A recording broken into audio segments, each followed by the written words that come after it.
What Libertarianism Is by Stephan Kinsella. Property, rights, and liberty. Libertarians tend to agree on a wide array of policies and principles. Nonetheless, it is not easy to find consensus on what libertarianism's defining characteristic is, or on what distinguishes it from other political theories and systems. Various formulations abound. It is said that libertarianism is about individual rights, property rights, the free market, capitalism, justice, or the non-aggression principle. Not just any of these will do, however. Capitalism and the free market describe the catalytic conditions that arise or are permitted in a libertarian society, but do not encompass other aspects of libertarianism. And individual rights, justice, and aggression collapse into property rights. As Murray Rothbard explained, individual rights are property rights, and justice is giving someone his due, which depends on what his rights are.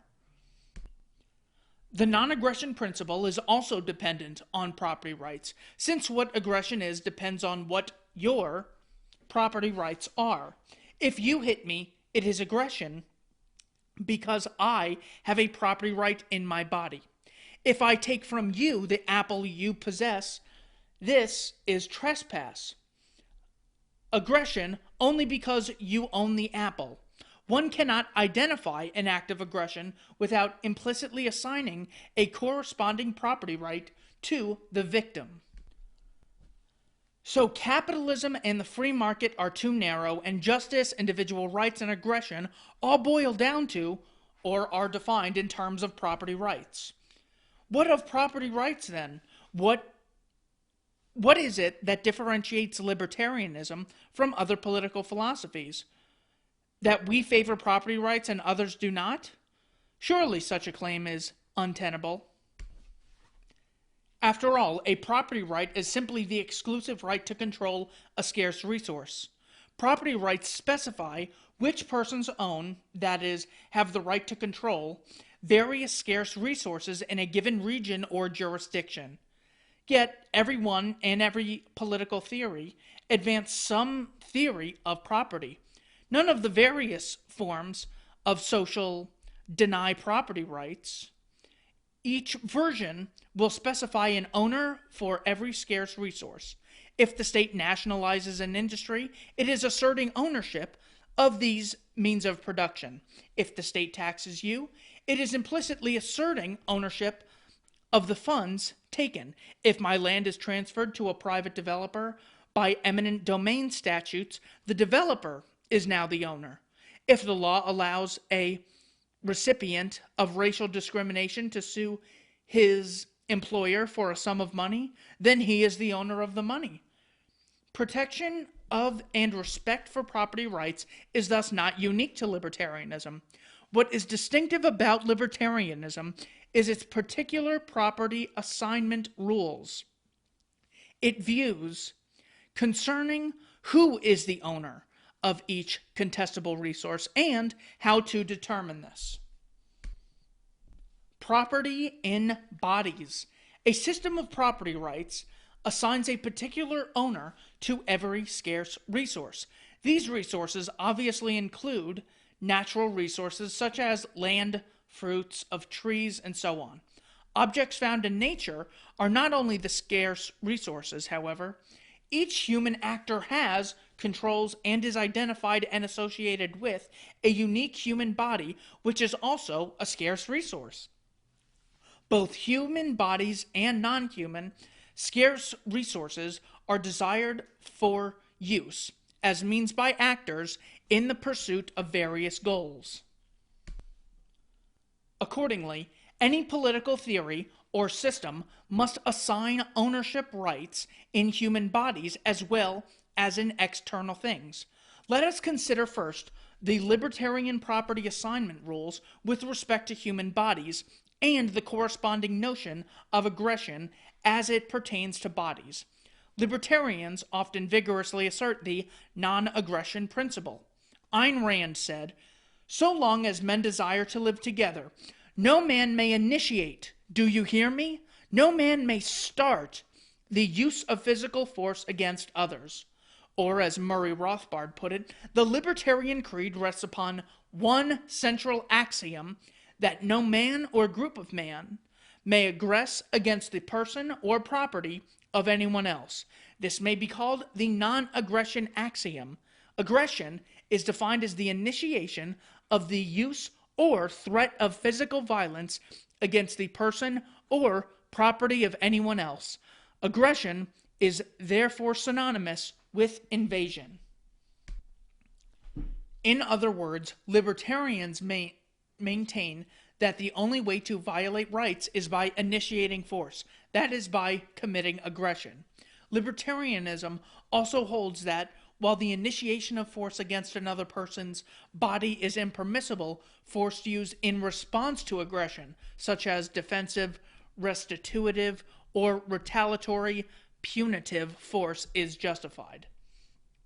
Now, in the case of the body, it is clear what aggression is: invading the borders of someone's body, commonly called battery, or more generally, using the body of another without his or her consent.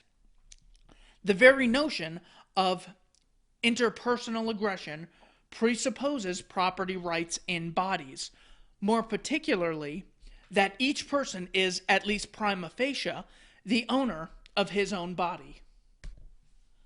Non-libertarian political philosophies have a different view. Each person has some limited rights in his own body, but not complete or exclusive rights. Society, or the state, purporting to be society's agent, has certain rights in each citizen's body too. This partial slavery is implicit in state action and laws such as taxation, conscription, and drug prohibitions. The libertarian says that each person is the full owner of his body. He has the right to control his body, to decide whether or not he ingests narcotics, joins an army, and so on. Those various non-libertarians who endorse any such state prohibitions, however, necessarily maintain that the state or society is at least a partial owner of the body of those subject to such laws, or even a complete owner in the case of conscriptees or non-aggressor criminals incarcerated for life. Libertarians believe in self-ownership. Non-libertarians, statists of all stripes, advocate some form of slavery. Self-ownership and conflict avoidance. Without property rights, there is always the possibility of conflict over contestable, scarce resources. By assigning an owner to each resource, legal systems make possible conflict-free use of resources by establishing visible boundaries that non-owners can avoid. Libertarianism does not endorse any property assignment rule, however. It favors self-ownership over other ownership, slavery.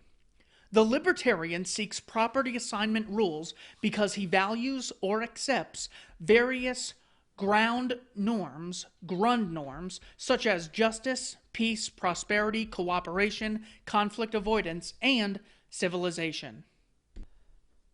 People who are civilized are concerned about justifying punishment. They want to punish, but they also want to know that each such punishment is justified.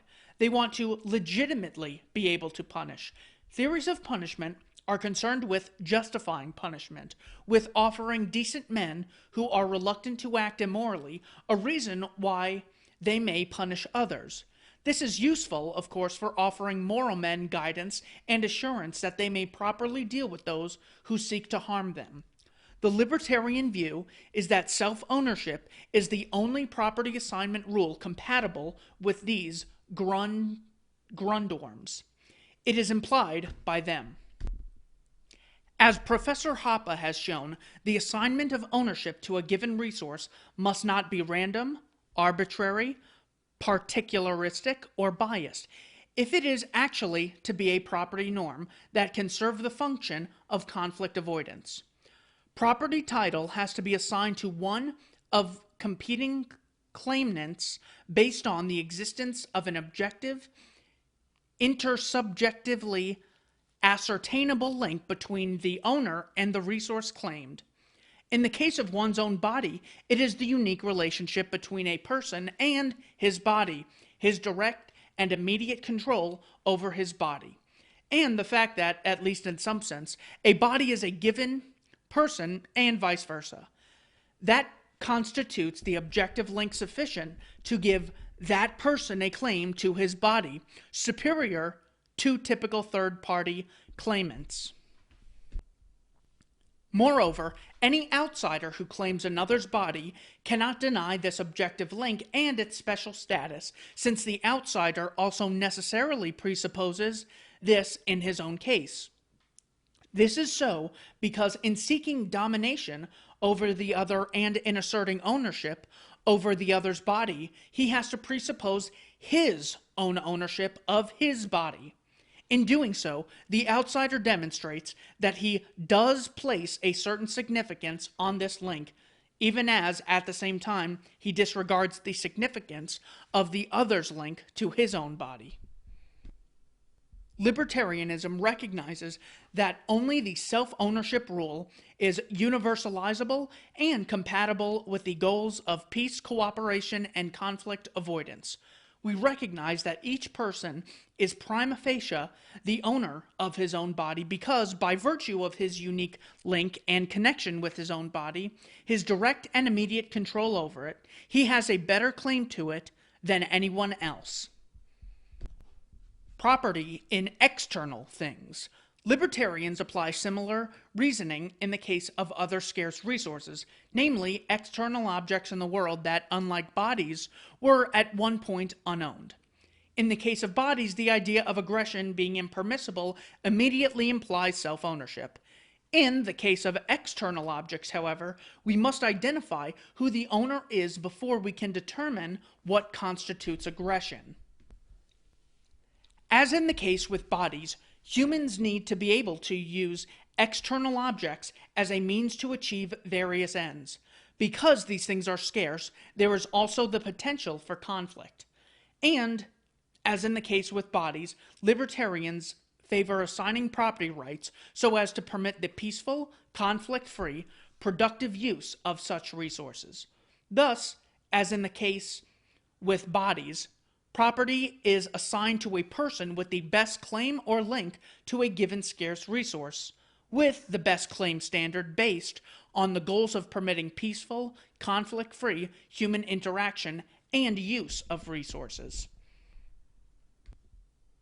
Unlike human bodies, however, external objects are not part of one's identity and are not directly controlled by one's will, and significantly, they are initially unowned.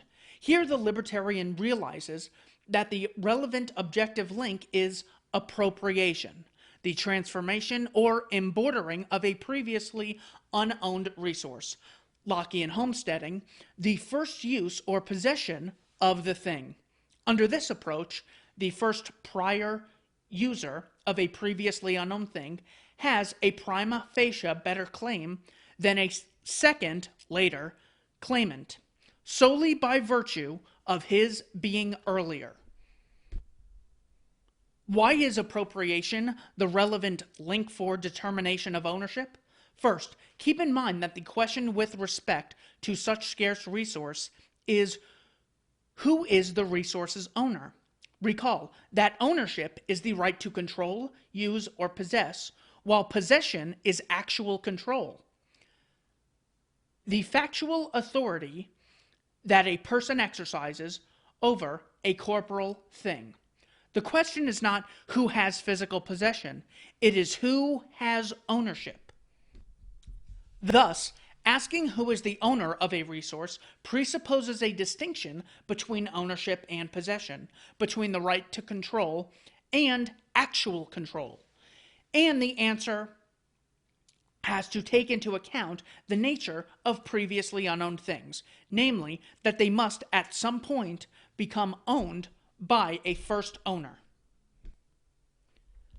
The answer must also take into account the presupposed goals of those seeking this answer.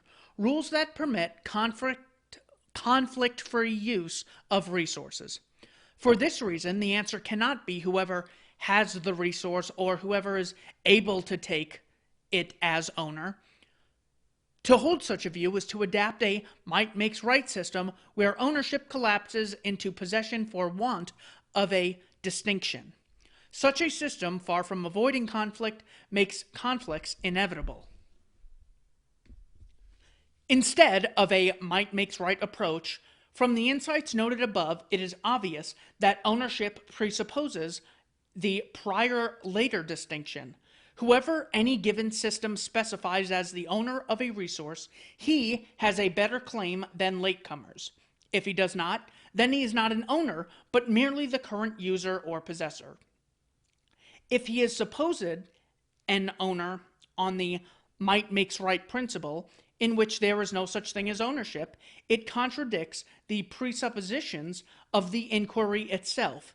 If the first owner does not have a better claim than latecomers, then he is not an owner but merely a possessor, and there is no such thing as ownership.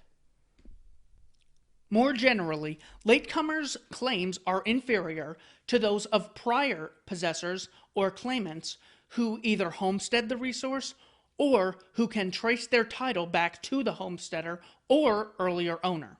The crucial importance of the prior-late distinction to libertarian theory is why Professor Hoppe repeatedly emphasizes it in his writing.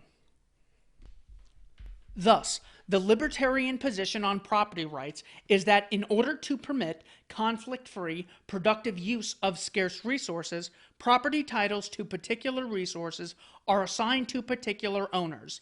As noted above, however, the title assignment must not be random, arbitrary, or particularistic. Instead, it has to be assigned based on the existence of an objective, intersubjectively discernible link between owner and the resource claimed. As can be seen from the considerations presented above, the link is the physical transformation or embordering of the original homesteader, or a chain of title traceable by contract back to him. Consistency and principle. Not only libertarians are civilized. Most people give some weight to some of the above considerations. In their eyes, a person is the owner of his body, usually. A homesteader owns the resource he appropriates, unless the state takes it from him by operation of law. This is the principal distinction between libertarians and non-libertarians. Libertarians are consistently opposed to aggression, defined in terms of invasion of property borders, where property rights are understood to be assigned on the basis of self-ownership in the case of bodies. And in the case of other things, rights are understood on the basis of prior possession or homesteading and contractual transfer of title.